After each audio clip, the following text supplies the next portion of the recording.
आज का हमारा प्रकरण है शुद्धिकरण। और शुद्धिकरण में हम पढ़ रहे हैं शब्द शुद्धि।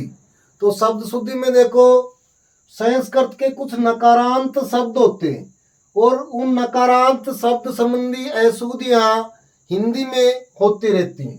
तो हम उन शब्दों के बारे में जानते हैं कि वो किस प्रकार से अपना रूप बदलते हैं और किस प्रकार की अशुद्धियां हैं वो हो सकती हैं, और परीक्षा में किस प्रकार हमें प्रभावित कर सकते हैं वो शब्द। तो आप यहाँ कुछ शब्द देखो, जैसे एक शब्द है प्राणीन। यह आपको अच्छे से ध्यान में रखना है। ये संस्कृत के कुछ नकारांत शब्द हैं जो आपको अच्छे से ध्यान में रखने। प्राणीन, फिर है पक्षिन, युवन, मंत्रिन,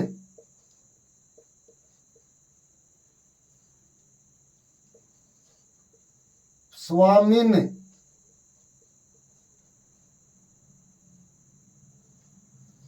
सन्यासिन,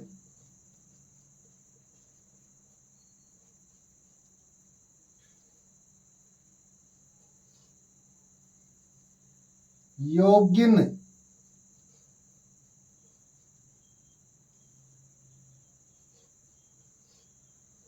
राजन।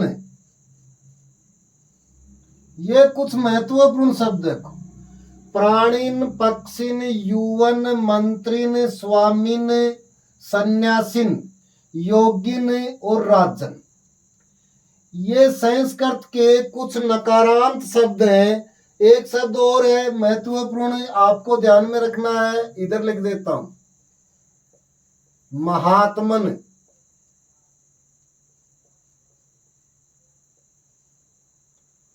शब्द क्या है? स्वर नहीं है, यानी व्यंजनी है, हल्का निशान लगा हुआ है। इसका मतलब है कि ये जो शब्द हमने लिखे हैं ये नकारांत शब्द हैं। अब इनको हमने हिंदी में ग्रहण किया तो देखो नकारांत हटा दिया, और नकार हटाते ही और हमने इसकी मात्रा को बदल दिया। और यहां देखो नए में लघु ई की मात्रा थी, हमने क्या किया? नकार हटाया और इस मात्रा को दीर्घ ई की मात्रा में बदल दिया। ऐसे ही पक्षिन में नकार हटाया, मात्रा दीर्घ कर दी। ऐसे ही युवन में नकार हटाया और हमारा शब्द बना युवा। ऐसे ही मंत्री से नकार हटाएंगे तो शब्द बना मंत्री। ऐसे स्वामिन से नकार हटाएंगे तो शब्द बनेगा स्वामी।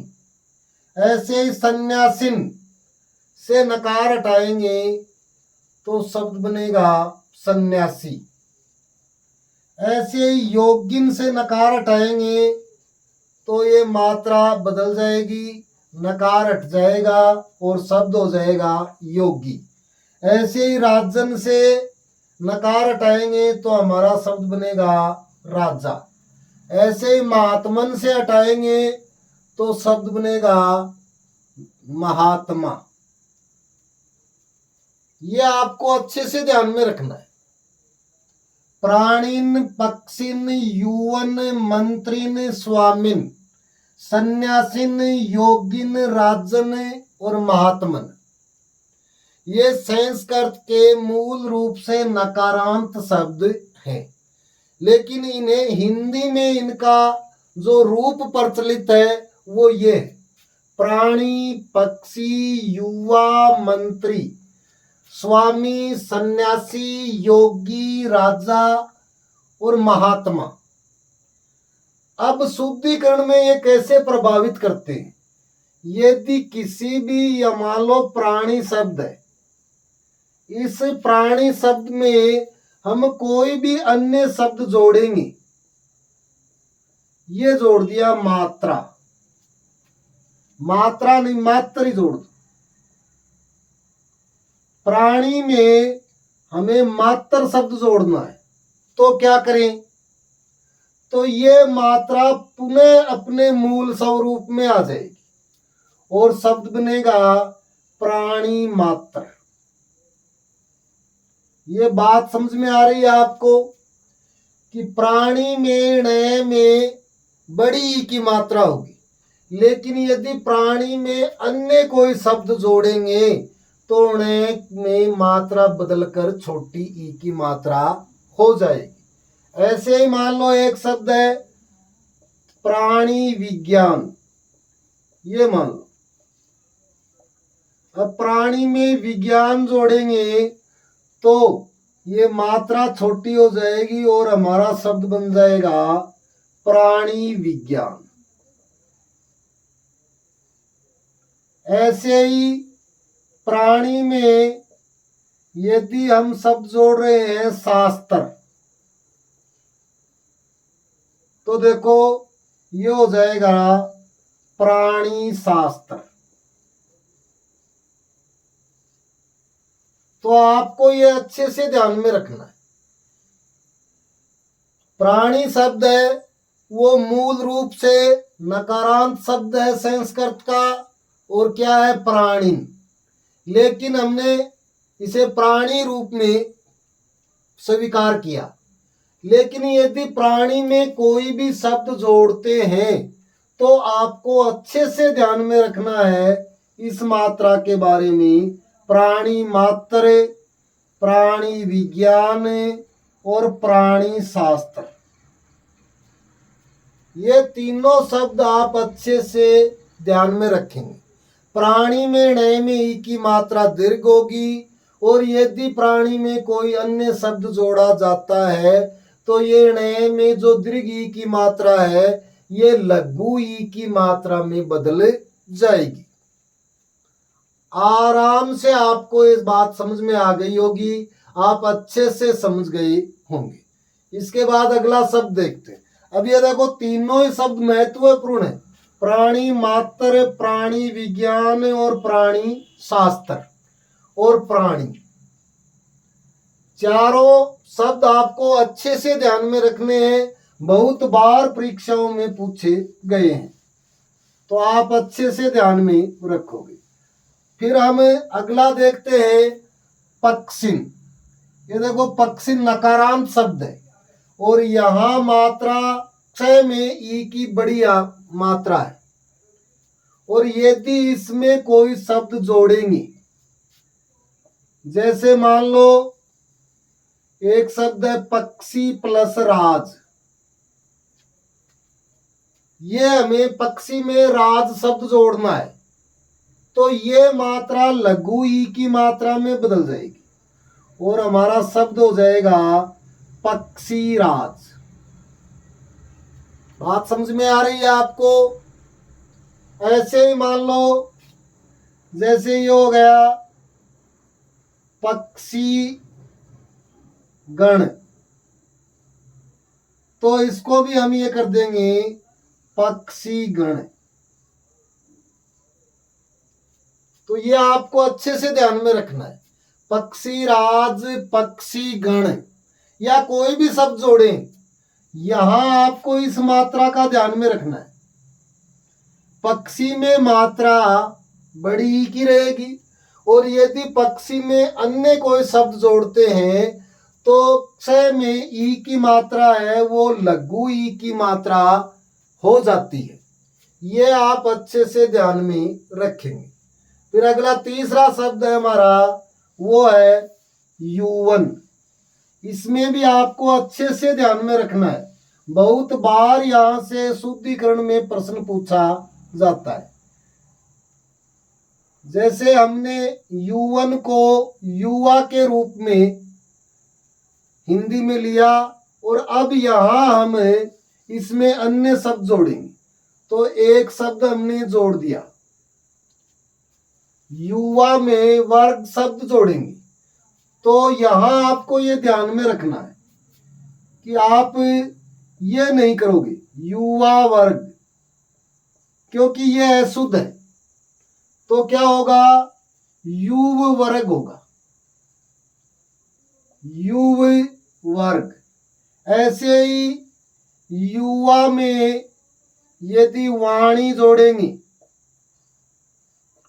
तो देखो युव वाणी, ऐसे ही युवा में मंडल जोड़ेंगे तो युव मंडल।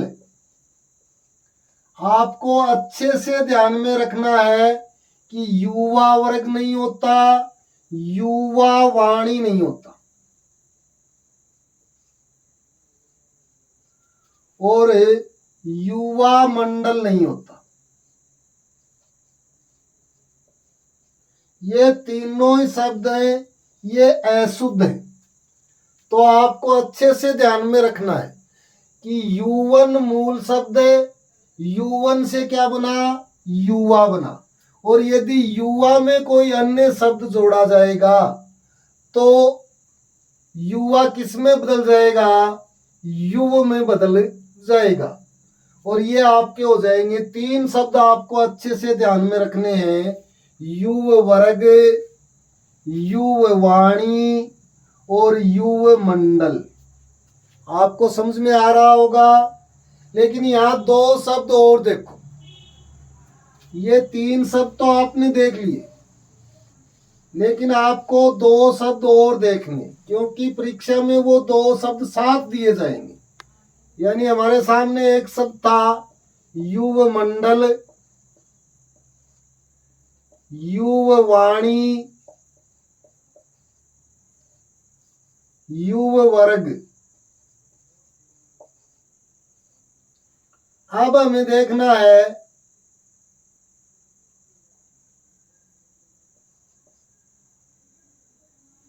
अब हम देखेंगे तो ये देखो एक शब्द है युवाचार्य, युवाचार्य। अब आपको ये लगेगा कि यदि ये तीन शुद्ध हैं, युव मंडल, युव वाणी, युव वर्ग, तो युवाचार्य अशुद्ध है। लेकिन ऐसा बिल्कुल भी भूल कर भी मत कर देना, क्योंकि युवाचार्य शब्द है वो शुद्ध है। अब आप ये सोचेंगे यहाँ आ की मात्रा कैसे हुई, तो इसके पीछे कारण है। इसके टुकड़े करेंगे, और टुकड़े करेंगे तो ये देखो युवन प्लस आचार्य, इसके टुकड़े क्या होंगे, युवन प्लस आचार्य। अब देखो नकार हटाएंगे, नकार हटाएंगे तो शब्द क्या बनेगा, युवा। युवा में कोई शब्द जोड़ेंगे तो ये किस में बदल जाता है, यू में। लेकिन यहां देखो स्वर है आ, और आ यहां जोड़ेंगे तो ये आ की मात्रा यहां आ गई, और ये हमारा बाकी बचा हुआ हो गया, और हमारा शब्द क्या हो गया, युवाचार्य। तो इन तीन शब्दों के साथ यु मंडल, युव वाणी, युव वर्ग के साथ आपको ये ध्यान रखना है युवाचार्य, जो कि बिल्कुल शुद्ध रूप है। ऐसे ही एक शब्द और देखो, और वो है युवावस्था, युवावस्था। अब इसमें भी आपको बिल्कुल भी कंफ्यूज होने की जरूरत नहीं है, क्योंकि यहां हम देखेंगे, इसके टुकड़े करेंगे तो ये देखो युवन प्लस अवस्था, वो ही हमारा ये हो रहा है। युवन में नकार हटाते हैं तो शब्द बनता है युवा, युवा में कुछ अन्य जोड़ेंगे तो ये किस में बदल जाएगा, युव। लेकिन यहां देखो स्वर है ए, और ए और ए मिलकर क्या बनते हैं, आ, इसलिए ये आ की मात्रा हो गई, और ये हमारा शब्द हो गया युवावस्था। तो यहां आप इन 5 शब्दों के बारे में अच्छे से ध्यान में रखोगे, युव मंडल, युव वाणी, युव वर्ग, युवाचार्य और युवावस्था।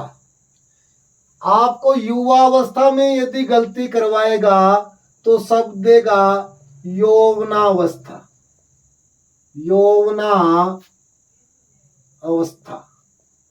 यौवन प्लस अवस्था, जो कि बिल्कुल अशुद्ध होता है। यौवनावस्था नहीं होगा, सही और शुद्ध रूप होता है युवावस्था। तो ये आपके समझ में आ गए होंगे।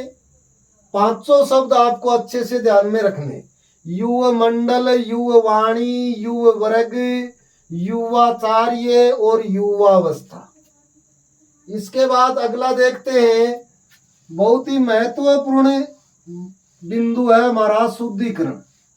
एक बार यदि आपने ढंग से पढ़ लिया तो फिर शुद्धिकरण में कोई प्रश्न गलत होने की संभावना नहीं रहती।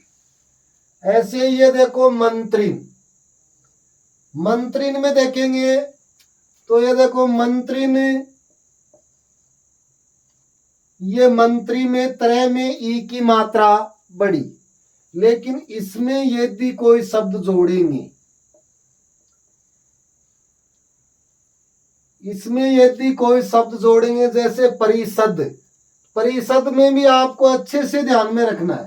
ये देखो परिषद, परिषद में द हल युक्त होता है। ऐसे ही एक शब्द आपको और ध्यान में रखना है, और वो है उपनिषद, द हल से युक्त। परिषद और उपनिषद दोनों शब्द आप अच्छे से ध्यान में रखोगे कि द के नीचे हल का निशान रहेगा। अब मंत्री में परिषद जोड़ रहे हैं तो वो ही नियम लागू होगा। ये त्रय में बड़ी ई की मात्रा है, ये छोटी ई की मात्रा में बदल जाएगी और हम इसे लिख देंगे मंत्री परिषद। अच्छे से आपको ध्यान में रखना है, मंत्री परिषद में त्रय में ई की मात्रा छोटी होगी और मंत्री में त्रय में ई की मात्रा बड़ी होगी। ऐसे ही मान लो इसमें हमें जोड़ना है, मंत्री में जोड़ेंगे मंडल, तो आपको यही ध्यान रखना है मंत्री मंडल। मंत्री परिषद, मंत्री मंडल। ऐसे ही मान लो एक शब्द आ गया मंत्री गण, तो भी आपको अच्छे से ध्यान में रखना है कि मंत्री गण में त्रय में ई की मात्रा छोटी होगी। और यदि शब्द है प्रधानमंत्री तो कोई दिक्कत नहीं, त्रय में ई की मात्रा बड़ी रहेगी, चाहे प्रधानमंत्री हो या मुख्यमंत्री हो। अब आप ये कहेंगे हम ये जोड़ रहे हैं, लेकिन ये देखो प्रधान पहले जोड़ा हमने, मंत्री के बाद नहीं जोड़ा है। और ऐसा कब होगा, जो ये परिवर्तन हो रहा है वो इन शब्दों के बाद में यदि कोई शब्द जोड़ते हैं तो, पहले जोड़ रहे हैं उसका कोई प्रभाव नहीं पड़ेगा। चाहे मुख्यमंत्री हो, जैसे मान लो मुख्यमंत्री, तो इसमें मात्रा बड़ी रहेगी मुख्यमंत्री में। लेकिन मंत्री मंडल, मंत्री गण, मंत्री परिषद, इन तीनों में त्रय में ई की मात्रा छोटी रहेगी, मंत्री में मात्रा बड़ी रहेगी, प्रधानमंत्री और मुख्यमंत्री में भी त्रय में ई की मात्रा बड़ी रहेगी। ये आपको ये भी तीनों शब्द अच्छे से ध्यान में रखने, मंत्री, मंत्री परिषद, मंत्री मंडल, मंत्री गण, प्रधानमंत्री, मुख्यमंत्री। अच्छे से आप इनको ध्यान में रखोगे। मंत्री परिषद में ये देखो अंतिम स्थिति, ये भी आप ध्यान में रखोगे कि द के नीचे हल का निशान होगा। ये आप अच्छे से ध्यान में रखोगे। परिषद, उपनिषद दोनों में द हल युक्त होता है। आप अच्छे से इन शब्दों को ध्यान में रखोगे। इसके बाद अगला देखते हैं। बहुत सारे शब्द हमें एक साथ ही देख रहे हैं, चाहे कितने शब्दों का निर्माण कर लो। ऐसे ही देखो अगला हमारा स्वामिन। स्वामिन में हमने जो रूप देखा वो देखा स्वामी, और स्वामी में मैं में ई की मात्रा बड़ी होती है। लेकिन यदि इसमें कुछ जोड़ेंगे, यदि स्वामी में हम कोई अन्य शब्द जोड़ेंगे तो ये मात्रा बदल जाएगी। और शब्द देखो, जैसे स्वामी में हमें भक्त शब्द जोड़ना है तो मात्रा बदल देंगे और शब्द हो जाएगा स्वामी भक्त। और स्वामी भक्त में आपको अच्छे से ध्यान में रखना है, मैं में लघु ई की मात्रा रहेगी और स्वामी में मात्रा बड़ी ई की रहेगी, और स्वामी भक्त में मैं में लघु ई की मात्रा होगी। अच्छे से आपको ध्यान में रखना है। फिर अगला देखो सन्यासीन। तो सन्यासीन में देखो, हम जानते हैं कि सन्यासी में स में ई की मात्रा दीर्घ मात्रा है, लेकिन यदि हम इसमें कुछ जोड़ेंगे तो ये स में जो बड़ी ई की मात्रा है ये लघु ई की मात्रा में बदल जाएगी और शब्द क्या हो जाएगा, सन्यासी वर्ग। जैसे वर्ग जोड़ा हमने तो शब्द हो गया सन्यासी वर्ग। ऐसे ही योगिन, योगिन में देखो, योगिन का रूप हमने देखा ग में दीर्घ ई की मात्रा, और इसमें मान लो हमने ये जोड़ दिया राज। तो अब ये देखो योगी राज, ग में छोटी ई की मात्रा लेके आएंगे और शब्द हो जाएगा हमारा योगी राज। आपको अच्छे से समझना है इन शब्दों को। इस सन्यासी में मात्रा बड़ी और सन्यासी वर्ग में स में ई की मात्रा छोटी। ऐसे स्वामी में मात्रा बड़ी ई की और स्वामी भक्त में मैं में ई की मात्रा छोटी। सन्यासी शब्द में आप ये भी ध्यान रखोगे, दो न एक साथ। लेकिन यदि ये हो तो भी आपको गलत नहीं करना है, यदि ये हो तो भी आपको गलत नहीं करना है, ये भी सही है। स के ऊपर अनुस्वार हो तो भी सही है, और यदि इस प्रकार हो तो भी सही है। दो नए आधे एक साथ प्रयुक्त होते हैं, ये आप अच्छे से ध्यान में रखोगे। योगी राज आपने देख लिया। इसके बाद राजन, ये आप जानते ही हैं, राजन आसान सा शब्द है और इसमें कोई भी शब्द जोड़ेंगे तो ये देखो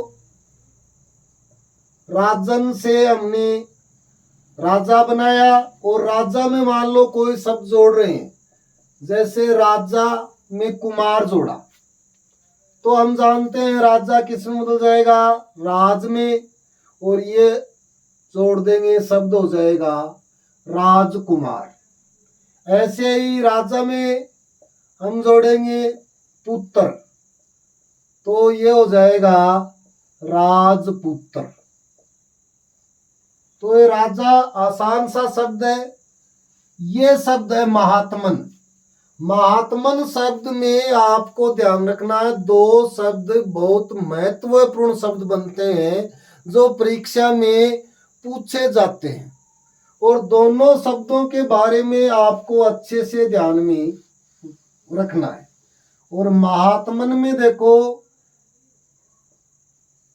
मूल शब्द तो हमारा है महात्मन, और महात्मन से क्या बना, महात्मा।